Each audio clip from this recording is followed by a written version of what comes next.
We are talking about Visa. So, Visa is lending a helping hand to creatives who want to build their businesses with NFTs. So, the payments giant has announced a 1 year immersive creator program where art, fashion, music, and film entrepreneurs can learn how to expand their offerings with NFTs. One of the first creator program participants is former MLB second baseman Micah Johnson, who launched his NFT character last year. Let's take a look.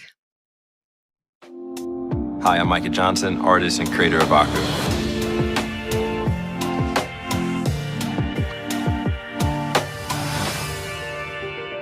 For me, really what lit my candle was a question from my nephew. Hearing him ask if astronauts could be black. There was something about being in front of a white canvas and watching that take shape. I realized there was real power here to this message I was trying to get out to the world, that you should feel no limits to your dreams.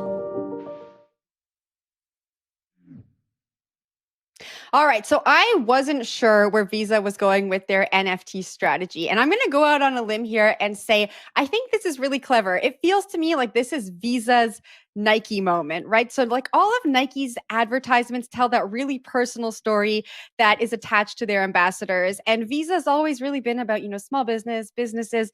But I think them working with smaller creators gives them that chance to tell those personal stories that they couldn't before, and also attach their name to this emerging tech that the businesses and partners that already work with them want to know about. So I think it's really clever. But Adam, when Zach was teasing the story before the break, I saw a perplexed look on your face. So I want to know what you think of the story. It's interesting kind of watching all of this stuff develop, right? Because we don't really know what the NFT markets are going to be. We understand kind of what they're good for at a base sense, which is that NFTs are a way to track ownership of unique stuff on the internet. And so we're seeing lots and lots of different takes in terms of what they can be. We're seeing kind of the art moment over the last year. We've seen sort of the play to earn thing start to kind of come up, and then that's really kind of gone back down. Like, there's a lot of excitement about it, but people aren't making the kind of money off of Axie Infinity, which we were talking about in the last segment, that they were, a year ago from those marketplaces. And so it's just always interesting when you look at these kind of big status quo companies like Visa, and you say, okay, what's your agenda here? And what we saw with the CryptoPunk, where they purchased that, was that it was cheap advertising for them, right? They bought something, we covered it, everybody covered it. It was like a big deal. And if you look at how much they spent on the CryptoPunk, which is an asset for them, right? It's not like they're just throwing money in a hole and they're never going to get it back, right? Like they would with an advertising campaign. They actually have the asset. This feels like more of the same to me. So now I don't think that's necessarily a bad thing. I think that, again, like when you see these types of companies that are spending money to promote these types of products and these types of technologies, that's actually a pretty good thing. And it's a decent use of their money relative to, in my opinion, the other things that they could be spending it on.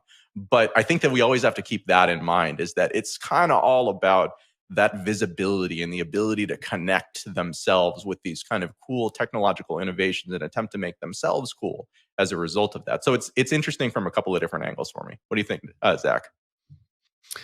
I think it's about rolling out the welcome mat, right? It's saying, hey, we know NFTs, come work with us, right? And we've seen this from other, again, status quo financial companies. If it's like, I forget which one it was. I think it was PwC doing a Decentraland activation, or obviously JP Morgan doing something similar. They're saying, hey, we know metaverse. Clients, come to us. We can help you. We can be useful partners in this, and hey, we can make a little money in doing so.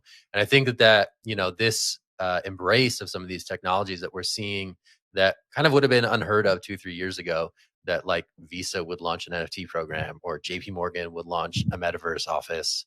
We're seeing that come to pass because I think these big brands are seeing where the opportunity is coming down the pike. So whether or not it pays off immediately, hey, maybe it's a worthwhile low ticket moonshot to buy a CryptoPunk and to set up a consultancy about how to make NFTs work for you. Then again, this could be a big part of their business going forward. So who knows? We'll see. It'll be interesting to see which other creators end up working on this project. Christy, I'm going to toss it to you though. Yeah, that's the question I have, is what other creators are going to be working on this project? Because my first reaction, honestly, a little bit jaded, was their first participant is a former MLB second baseman. And I'm thinking, okay, that's nice, but they kind of make money already doing the baseball thing. So why are we not going after, an artist whose primary source of income is art, and, the struggling artist? And I get it. It's a big name and it's easier to hashtag that or at him on Twitter and get the following. I do get that. And I think that his project sounds super interesting. But if you've got limited resources to dish out, and I assume it's not unlimited resources, even if it is a big bank, I think I might have gone for maybe or at least have in the wings somebody who is actually a struggling creator. That was my first reaction. The what's, and like Jen, I also was kind of asking, what's the connection between CIBC and the NFT creators? Are they doing it for their business? Are they getting into the NFT business? But then I think it's more like a sponsorship, like you would for, say, up and coming athletes who are contenders to go to the Olympics or something. So yeah, I guess that's the NFT version of the Olympic training ground. But that was the one question I had in my head, was why him? But yeah. So I just want to note really briefly that that Micah Johnson actually has been a somewhat big player within the NFT space for about a year now. So that's kind of another thing. And I remember we did an episode of CoinDesk's Money Reimagined back in, I think, spring of last year. And we had someone from Visa on, and Micah was in the audience and came up and talked to them, and they had kind of an instant connection there. So this doesn't feel like a surprising thing to me. This feels like the culmination of a thing that's been in the works for a while, and just kind of, for all the reasons that we've discussed so far, he's kind of a natural choice. But he's certainly not somebody who's learning how to use the NFT marketplace to make a career. He's somebody who's basically already there.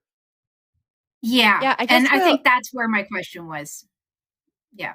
Yeah, Christy, to your point, I guess we'll see what kind of creators take part in the immersive program. I think, Adam, to your point, Micah was an obvious choice maybe to draw in interest from people who are going to apply for the program. I do want to note that the program is focused on technical and product mentorship, community building, access to thought leaders, exposure to Visa clients and partners, and the participants get a one-time stipend to launch whatever venture they're going to launch out of it. So it really does have an incubator feel. And so even if this is a clever way for Visa to advertise and let their clients know that they are now playing in the NFT space, I think creators who participate in this will get some real value out of it.